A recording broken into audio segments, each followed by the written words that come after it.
So, Peter, I know a lot of people have a question about free will. Is there such a thing? What's the information that you get? Well, we would all like to believe we have free will, that at every moment we can determine what we're going to do every day and that nobody can tell us what to do. But the reality of it is that basically things are pretty determined, that we're basically all in a movie, and that movie is pretty much something that we have written ourselves, and it's like a script that we have scripted with the masters, and we are actually the actor in that movie and the director and the producer, but we just don't remember having agreed to play this part. But actually, in a sense, it is a manifestation of our free will, because based on actions we've taken in past lives, we have decided to embody into a certain location in a certain family with people we have past life connections with in order to continue our association with them. And I don't like to use the word karma because it sounds kind of like fate, but it's just people that we're still learning from, that we still have uncompleted lessons with. So we chose to embody into this particular family in this location and go meet certain people in our lives that we have these ancient connections with to continue our work together of learning in this lifetime. And we're pretty much identified with that part that we play. Unlike a character in a movie who plays a certain part, whether it's Gordon Gekko, like Michael Douglas, or whoever it is, they go home at night and they know that they're not the actor, and they go home to their other lives. But we're pretty much identified with who we are, and we go throughout the day, even till when we go to bed at night, thinking we are this person. And in order to have free will, we really need to slow down the mind, which will help us to see that we are actually separate from the movie. We can kind of let go of the role. And there's a term the Buddhists use called self-cherishing.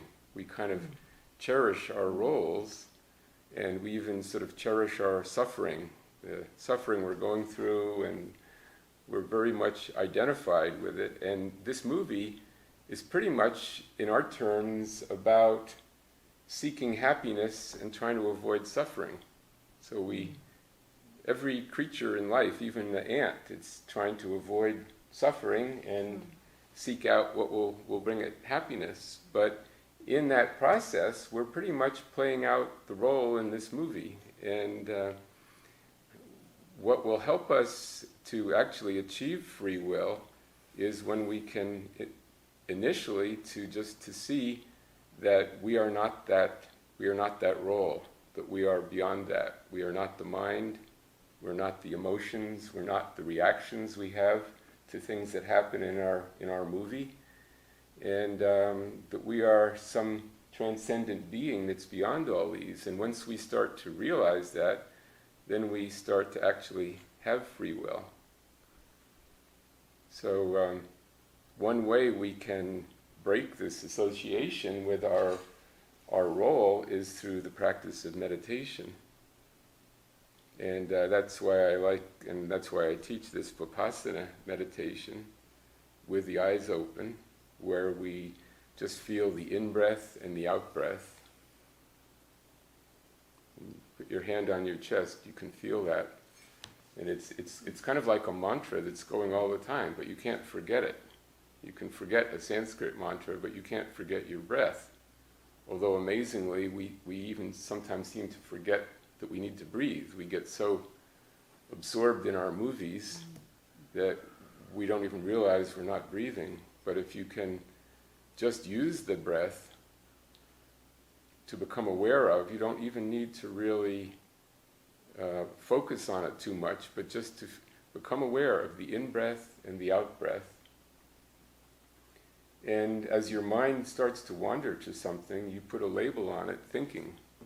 Whether it's a sound or a pain in your body, or you wonder what you're going to have for lunch, you just put a label on it, thinking, and come back to the breath. And as you do that, that movie starts to slow down, and you realize that between the frames of this movie, there is an empty space.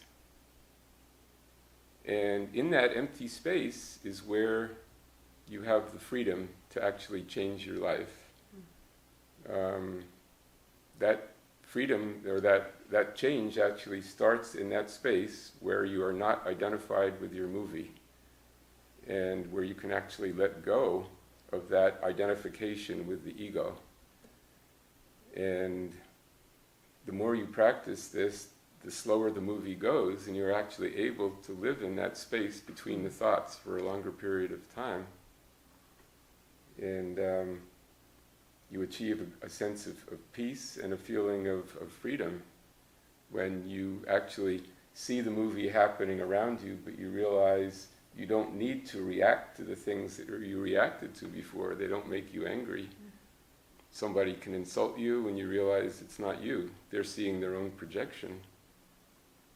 And the longer you can stay in that place between the thoughts, or the more frequently you practice this kind of meditation, the greater sense of peace and happiness you feel. And you realize your happiness is not dependent on having more money or having a different relationship or anything, any outer circumstance.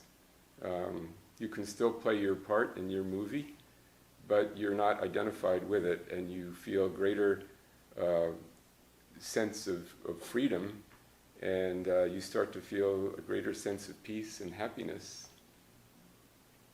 And does that make sense? Yeah. So you're talking about really where real choice starts, real freedom starts to happen is in that space. Wow. Yeah, it seems like fate is the scripted movie, and through this work we can step out of it into improvisation, maybe. Yeah. Which would be freedom. Right. You kind of, then you start to see that, well, if I take this action, my life is going to go this way, and maybe there's a possibility of doing something else. In other words, if I react to this insult that somebody just gave me, there's going to be a counter reaction, and that's going to lead to a certain direction. That's going to lead to the creation of more karma that I'm going to have to hang out here on the earth plane to work out. But I have the choice in not reacting. And so I can sort of dissolve that karma and take the energy out of that and perhaps go in a different direction. The true freedom will come when we realize that we don't have any more lessons that we need to learn here, and then we become a being of cause instead of a being of effect. Now we're sort of cause and effect, but to become actually a being of cause, which is what the masters are, at the end of the lifetime you look back, which is what the Day of Judgment is, you look back and you judge your own life and you say, gee, I realize that I hurt that person, and I want to go back in another lifetime and connect with them and try to right that wrong, or try to learn the lesson that I haven't yet learned.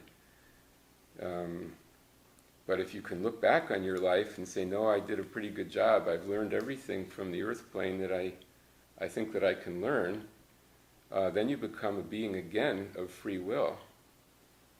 So I sort of I like the analogy of a parent gives the kid $20 to go to the store and say, we're going to have potato soup for dinner. Get 5 pounds of potatoes, a couple onions, a bag of carrots, and some celery. And that kid has $20 worth of free will.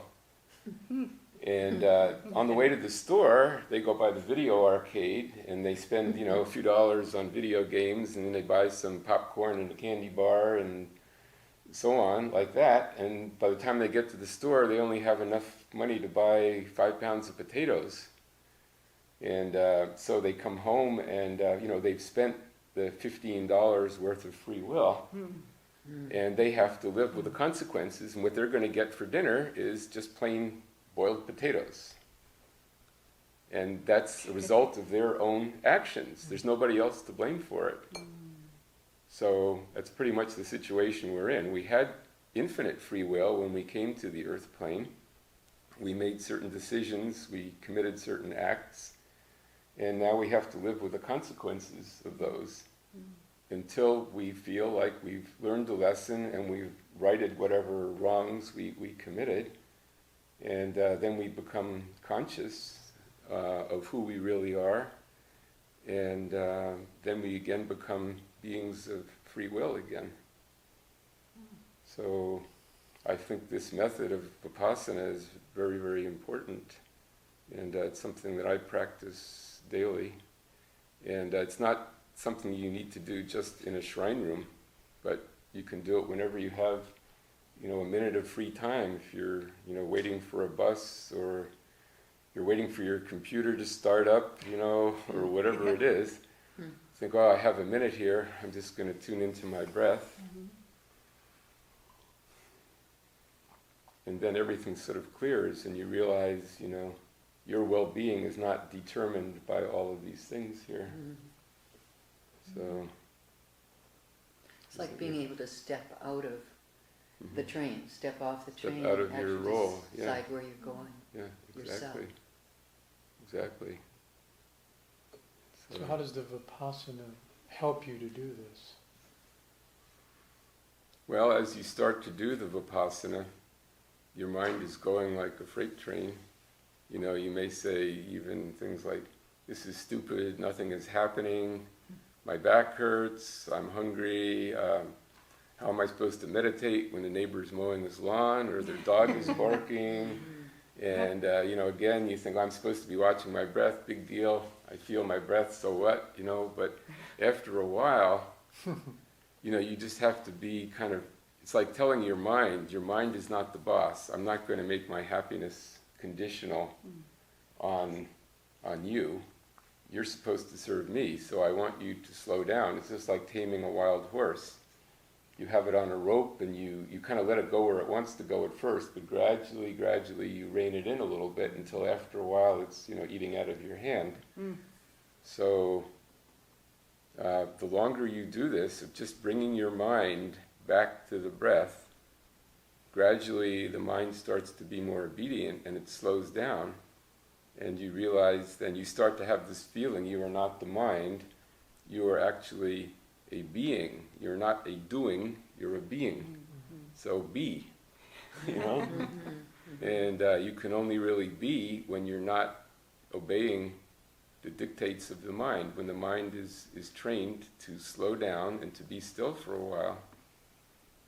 And I think the turning point really comes when you start to feel that peace, that when the mind actually slows down, you start to feel this inner peace, and you go, oh, that was really nice, In fact, the word that the Tibetans have for the initial stage of this is, it's called shine, but that means calm abiding, like calm abiding peace. So that's the first thing you feel, is this great sense of inner peace.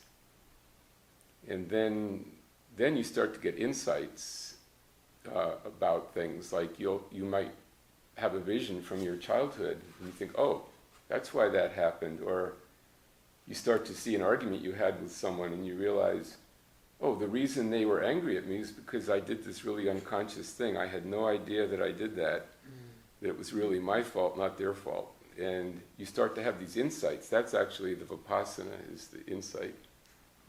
But the first thing is this sort of calm, abiding sense of peace. And you just, the longer you practice this, the more natural that will become. And it all really is something so simple. It's just like following the breath, and the breath will actually slow down. And don't be afraid that you're not going to get enough oxygen. The body actually starts to take in prana from the ethers.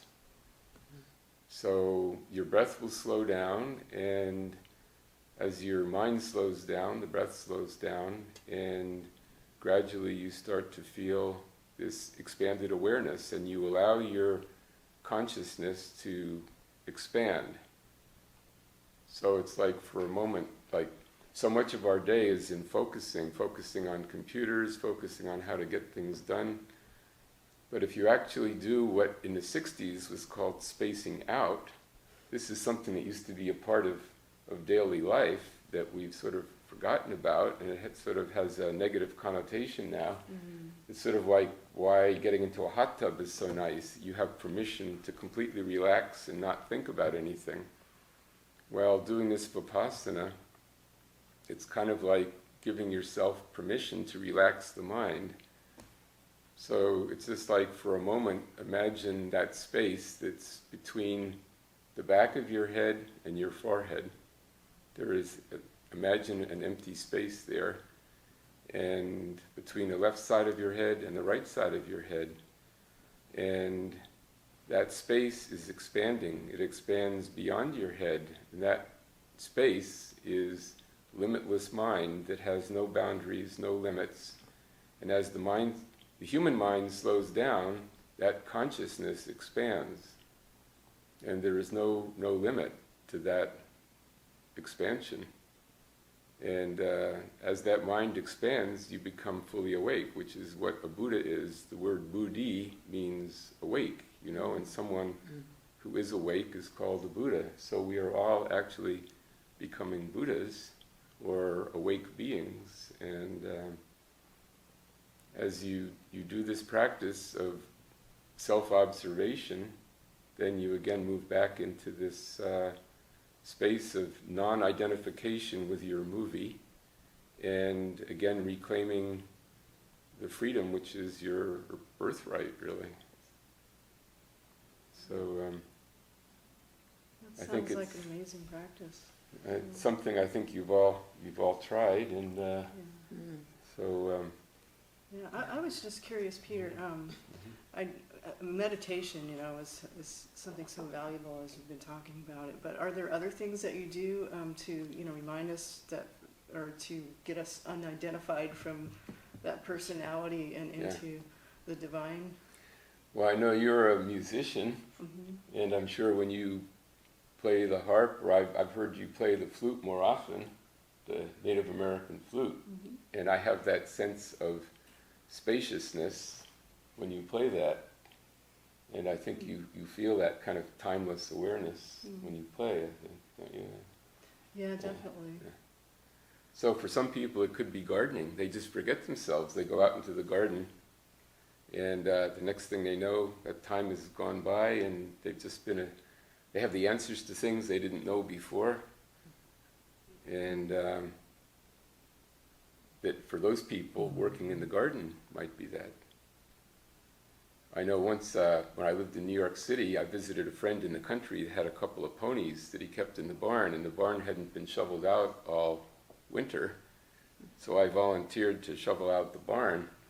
And about the second day of just with a pitchfork shoveling the manure out of the barn, I went into this state of just a state of bliss, and I don't know how long I was standing there with the pitchfork, but it was a really state of very high consciousness that lasted quite a while. So for me, at that point, the repetitive movement, the breath is a repetitive action that we can use to still the mind, but there are many other repetitive actions also that may serve the same purpose. Just don't try to do it while you're driving or operating, electrical equipment, things like that. So you're saying that if you still the mind, if you space out, you will automatically go into this expanded state. You don't have to try to connect to something you have a concept about. In fact, letting go of that, it'll be there. Yeah, I mean, there is a little bit different. It's a little different than just sort of daydreaming, But there are various moments when you have that sense of expanded consciousness that this sort of seems to come naturally. It's just that the Vipassana is a way to actually, it's like a technique that you can use. But there are a lot of spiritual teachings that are also very mental. And there are a lot of spiritual teachings where the teacher sort of says, you've got to keep coming back for more information, like another channeling or something. And, next week or next month, we're going to have a message from some incredible cosmic being, and you're just going to be like nowhere if you don't get this new information. So the mind is always like anticipating that there's something that it needs, that's it doesn't already have. And also that, I'm going to be more advanced than those people that don't get it, so I'm going to have the inside scoop, So the Vipassana just sort of is the acceptance that everything you need to know you can get from within yourself. You don't need to go running around to all these teachers to get the answer, because the answer that you need at this moment, like right now, is there, and you have to you have to be aware that your own higher self, which is what the Buddhists call the Dharmakaya, that light body that's really our highest self, is actually a part of us. And once we slow the mind down, we slow that movie down, that higher self can communicate with us. And so it sounds like duality, saying we have a higher self and a lower self. It's really all part of the great self, But we gain access with that expanded consciousness in this state of no mind, Vipassana. So when I say no mind, it's just no rational, kind of three-dimensional, analytical mind. What part do the masters play with this? Because if we have it all within ourselves, what would we need the masters for? Oh, that's a good question. The masters are there sort of as our elder brothers and sisters, like friends, that can, if we start to stray, they can remind us. And also when we're in that state of non-attachment or, open mind, they can inspire us also and give us guidance, so we're more receptive to that guidance in that state. So actually, our own higher self and the masters are guiding us all the time, but a lot of times we're sort of closed off to it because we're so intent on achieving our objective that we think that we have to achieve. So the masters are simply other beings or Buddhas that have achieved that state of free will. They've achieved freedom because they've gotten to that point in their life. They look back, they were on the earth like us at one time, and after they left the earth plane, they looked back at their lives and they realized that they had achieved what they had come to earth to learn, and they didn't need to re-embody anymore. And so out of compassion, they have stayed in the aura of the earth to help us. And I find it, it's comforting to know that those beings are available to us and we can call on them.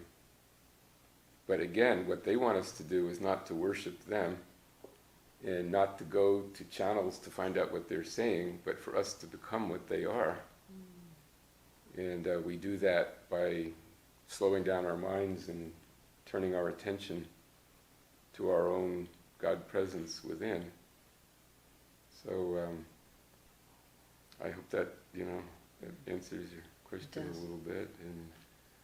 And so we have there are many different teachings, and the Vipassana does not contradict any of them really. It just helps us to be more effective human beings and to bring spiritual consciousness into daily life. For so many years we've been taught that spirituality can only be achieved by being in isolation or by being a monk, and by being completely non-attached to what happens. But you can't really tell a mother with 3 children, don't be attached, because that's part of the reason for being here. But you can still raise your children without the complete total identification at every moment, without reacting to everything that happens. So I think this is kind of the time that we've achieved on the earth now, is the union of the male and female consciousness, where we can have the non-attachment but also realize that we are actors on the earth, and we can be mothers and fathers and have families and have jobs, but do it consciously with love and compassion. And so that's, I think we're all starting to find that we have certain roles that we're here to play, certain lessons, but as we learn to do that with love and compassion, that life is much fuller experience as we start to move into our own self-mastery. Mm-hmm. So really, we're all meant to be able to access that wisdom, and it's not something that's just for the masters or just for people in a monastic setting. So that's great news. Absolutely. Yeah. And you just become aware of this more and more, this wisdom that's available to all of us. And even a lot of the children being born today are sort of born in that consciousness. But wisdom is kind of the knowledge of what is, what is wisdom. So as we slow down the mind, that becomes more and more accessible to us.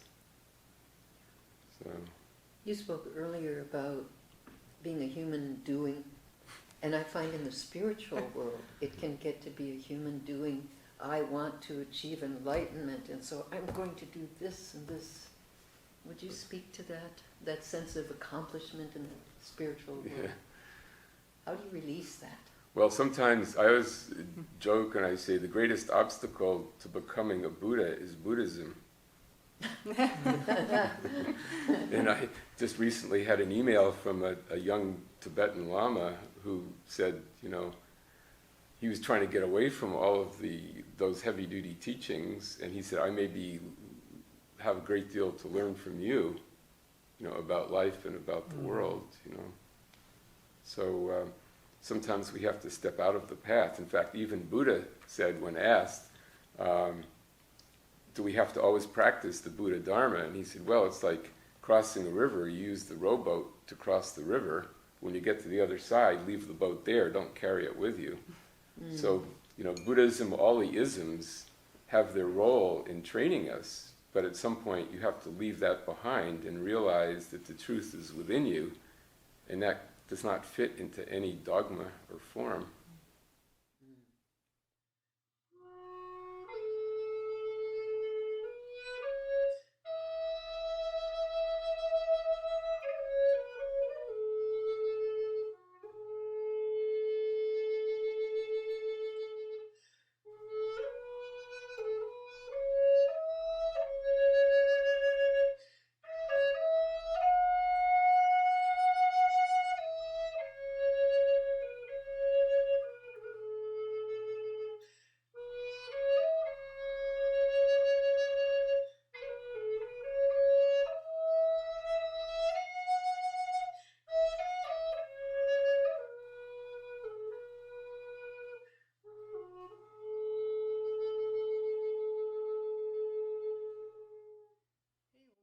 This great retreat that you gave, and I know you talked a lot about affirmations and I am affirmations, and I was wondering how you can, tell us a bit more about how we can bring that into our daily lives and really grow with it. Sure, I'd be happy to.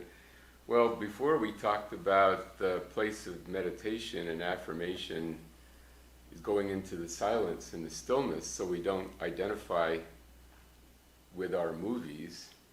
And so we have a sense of peace and expanded awareness. But that's like one half of what I think of one half of the spiritual path. The other half is really how we can achieve mastery in the world, and that we don't need to withdraw from the world to be spiritual. That type of passivity where we're just sitting in meditation all the time, is one very important part of it. But the other part is how can we act consciously, in the world. And the use of affirmation is a really powerful way to achieve mastery in the world. And it's very important to realize that for affirmation to be effective, it has to be done from that place of stillness and silence. That a lot of people are doing affirmations from their head, and it's sort of using the human will to try to achieve what they want. But I think a lot of us have tried things like doing affirmations from the mind and wondering why they don't work better. They're like, I think we've all found that, just by decreeing, like saying, well, I'm rich, I'm rich, I'm rich, that doesn't have too much effect. Or if you're unhappy, saying, I'm happy, I'm happy, I'm happy, that doesn't have much effect either. But if you can go within, into the silence and into the stillness, and try to tune in to your real essence, and then you say, I am happy. There's you set something in motion. It's like the pilot light on the stove. You don't see it when you look at the stove, but as soon as you turn that on, it's hidden. But as soon as you turn it on, it lights up whatever burner you want. You can light up all the burners. So when you go within and you sort of light that pilot light, and then you do the affirmation, that calls that fire, that creative fire forth through all of your centers, throughout your whole being, and then you set into motion a wave of energy that will help to fulfill that affirmation. And that's why, first comes the stillness, the ability to go within and to connect the source. Once you connect with the source, then you only really need to say the affirmation once or maybe 2 or 3 times, and you've really set something very powerful into motion. Even just to go within and say, I am, or I am good, you have done something very powerful. Because so much of life actually tends to contradict that, to make you think that you're not a good person, that you were born a sinner, and when in fact, your essence is basic goodness, and you are a Christ being, you are a God presence on the earth, and the only thing that keeps you from realizing that is the identification with the human mind and all the programming that we've received from the time we were kids. But it's when you can catch yourself saying a negative affirmation, which we do all the time, thinking I'm sad, I'm depressed, I'm poor, or whatever. And every time you say that, you just, it's like pouring cement on yourself. You just solidify that negative condition. So when you catch yourself saying something negative, try to be aware of it and turn it around and say, I am the presence of God, I am good, I am happy, I am abundant. And if you just do that once or twice and then turn right around an hour later and start reaffirming the negative stuff, you've canceled it out. So it's like the constant reminder. But if you can go within into the stillness first and do the affirmation, that's much, much more powerful. And especially if you can start the day with affirmations, like when you wake up in the morning, to feel the infinite source within you and say, I am good, I am the presence of God, and I am conscious of this throughout the day.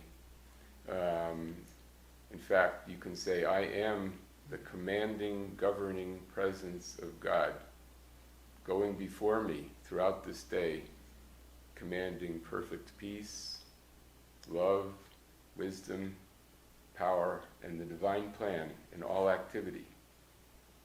By the power of the divine consciousness of God, which I am, you've set into motion something incredibly powerful. Then just let go of it, and then just be natural. Just stay in the flow and try to tune into your heart and feel which way it's pulling you.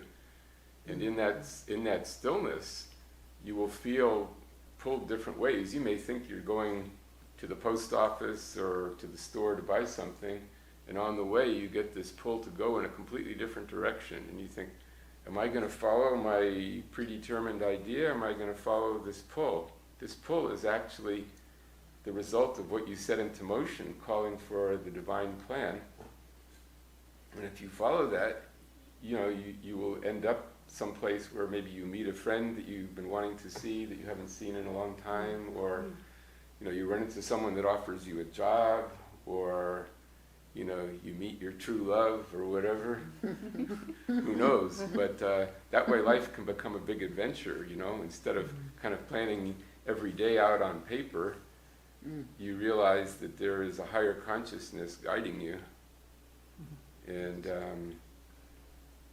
that as you combine the affirmation, that's like this kind of more active part with the passive part of following the inner guidance, the inner flame in the center of your being, your life becomes transformed. You actually can lead a magical existence.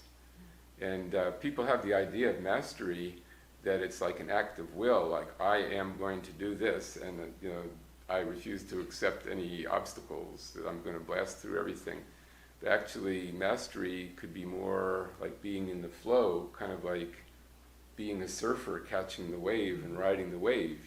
You don't tell the wave where to go, but you learn to stay afloat and to ride the wave in a masterful way.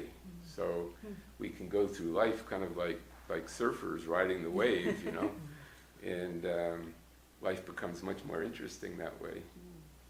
I have a question that I imagine some of the viewers will be asking, and it's, what is the difference between me being the presence of God and me being God?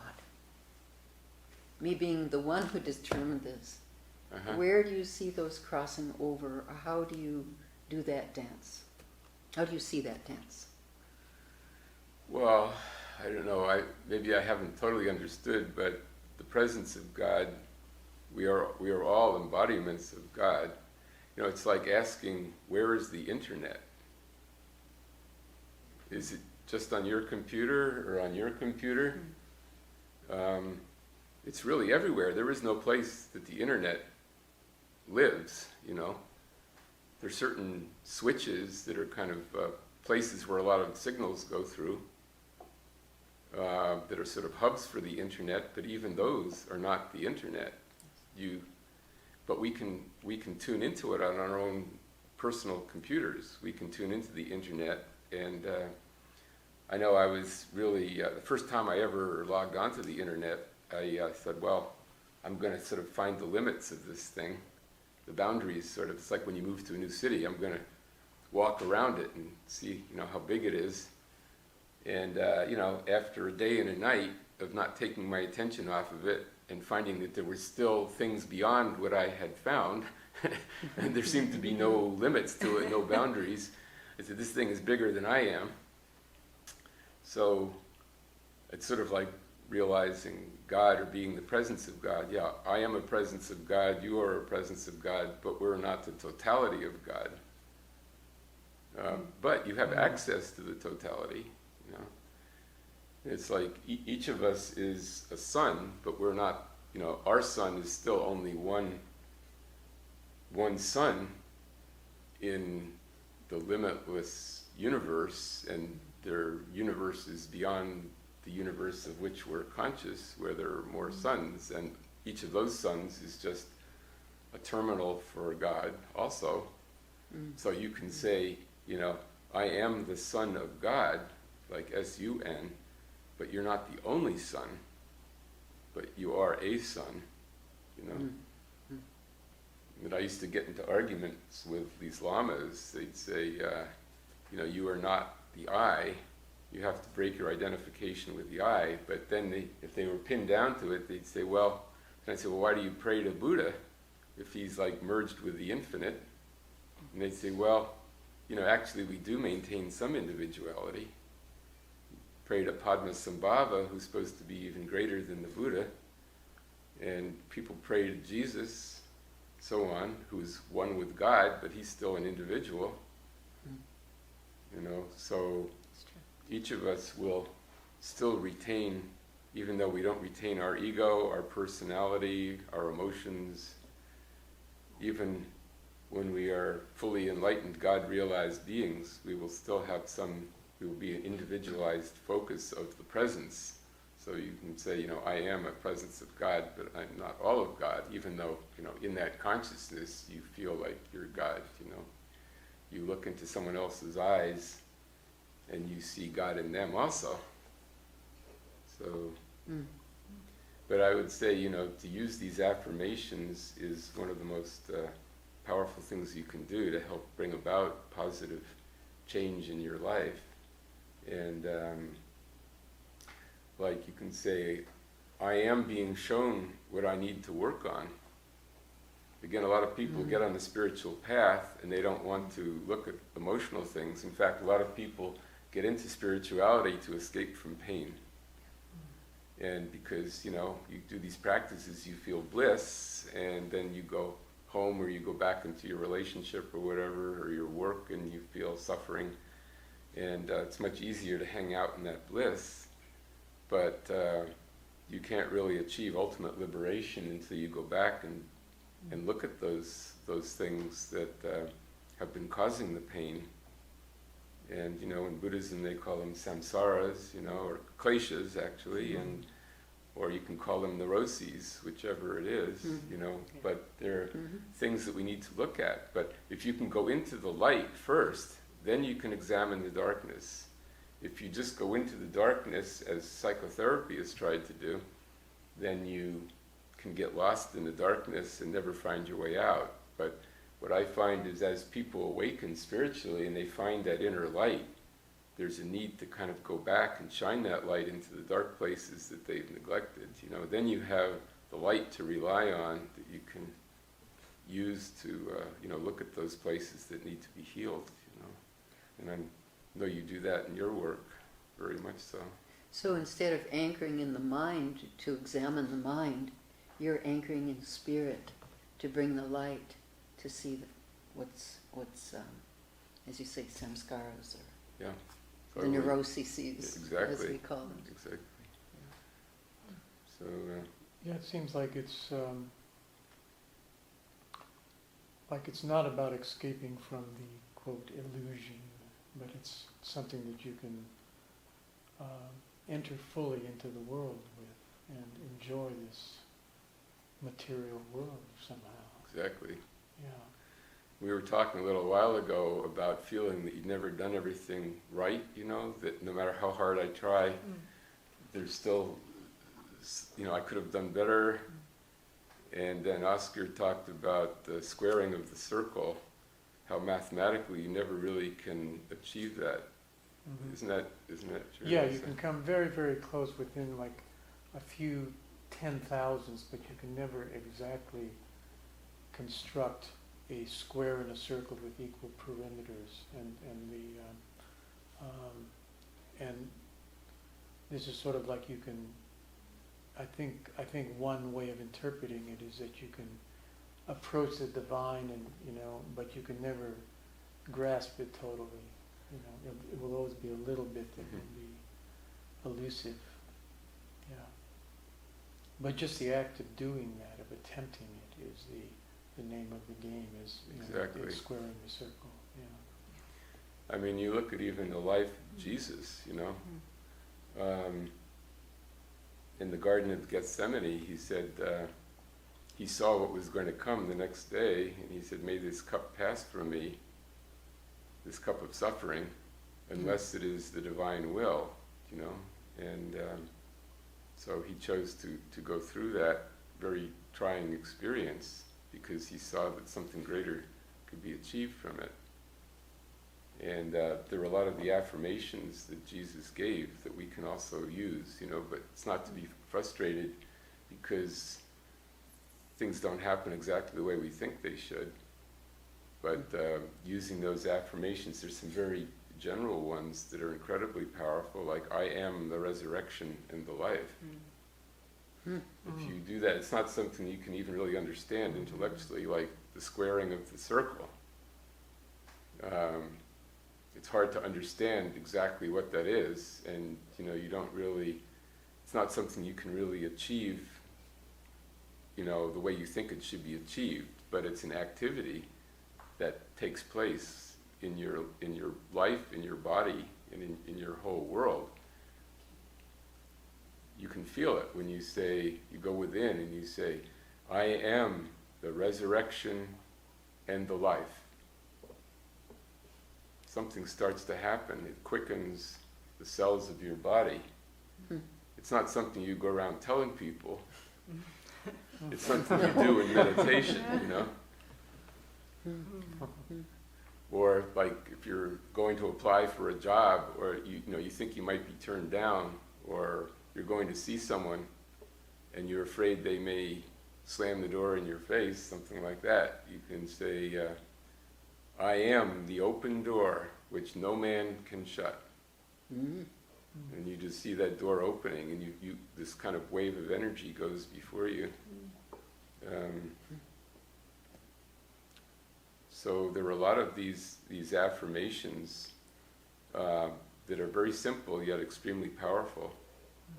Even just like, I am the presence of God, which again you don't tell other people, but you affirm to yourself when you're in the stillness, just to feel it, that it's something in the center of your being, this presence, this flame that sustains your life, this flame that makes your heart beat and makes you breathe, that scientists have never been able to find, doctors, surgeons don't find. There is this etheric flame that is where the soul is anchored in your physical body.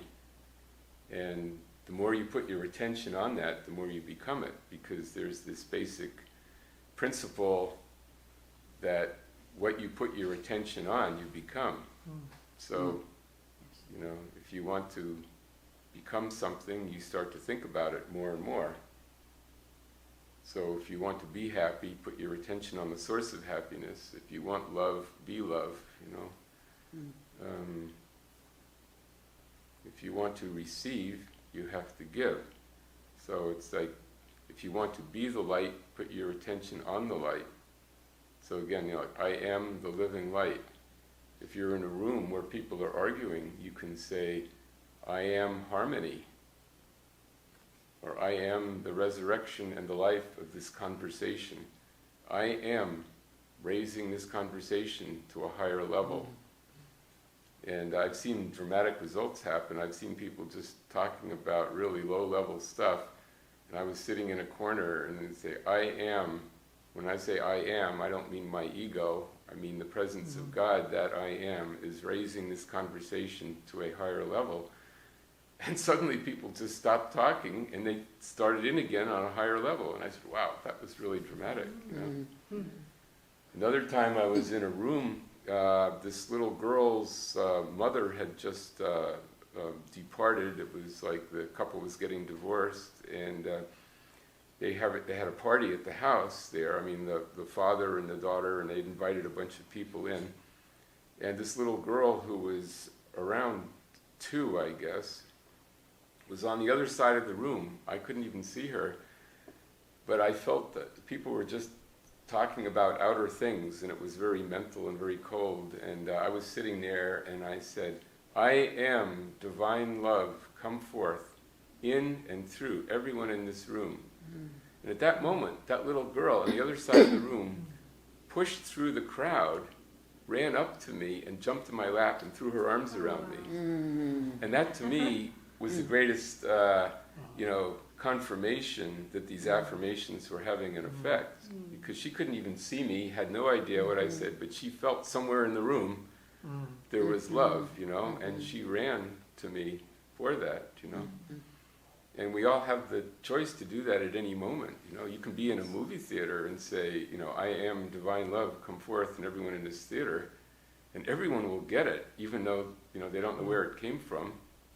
They may just suddenly feel a little bit better, And you can do that, wherever you are, in a cafe, I am love, come forth in this cafe, or even, may love fill everyone's heart in this cafe. But when you say I am, it makes it more powerful.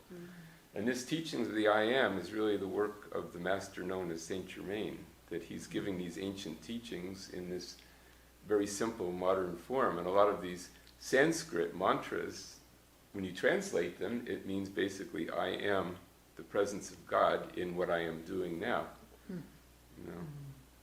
So we don't need to learn Sanskrit or Tibetan or whatever the language is, that we can say it in English, or if we're French, we can say je suis, or German, ich bin. It's that consciousness that the Creator is within you.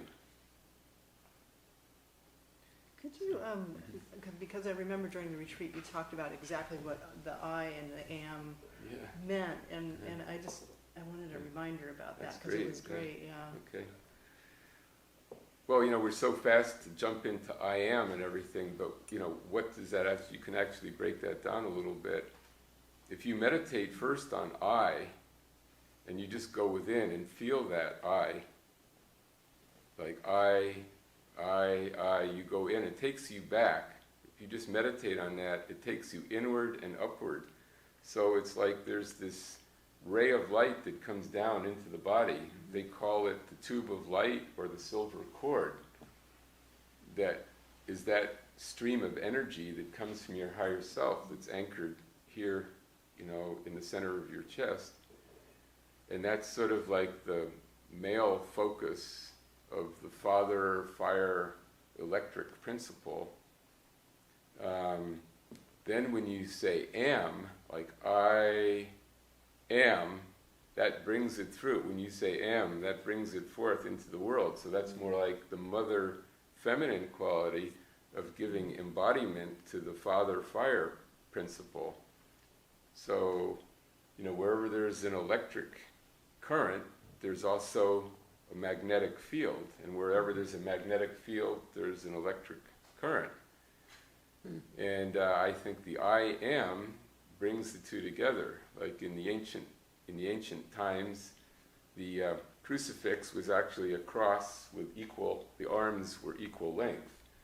Now it's become shortened, so the feminine principle is given less, less attention, but that has to come back into balance. So I see these teachings of the I am are the perfect balance of the masculine and feminine, the electronic and the magnetic. If you just meditate on the I, it takes you kind of out of the body into this realm of just pure consciousness. You kind of go back into the sea of consciousness, the formless sea of awareness. And as soon as you say am, I am, you bring that consciousness down into the world of duality, and you see that, duality is not evil. It's just when you give it power over you and you are unconscious in it. But as you're conscious in the duality, you realize that you are a creator in it, and you become mastered in it. And actually, duality is where the beauty is, I mean, we could be in a state of just meditative absorption where there is no thing and no body, and we could be in bliss, but, we were there and we got tired of that, and we said, let's come forth into duality and play, and let's create, and let's make beauty. Unfortunately, we made some ugly things too, but we have the choice now to create beauty and harmony, and, saying this is all an illusion, it's all duality, I want to get out of here as fast as possible, that's not achieving mastery. So, when we say, I am the master presence in action here, I am the divine musician,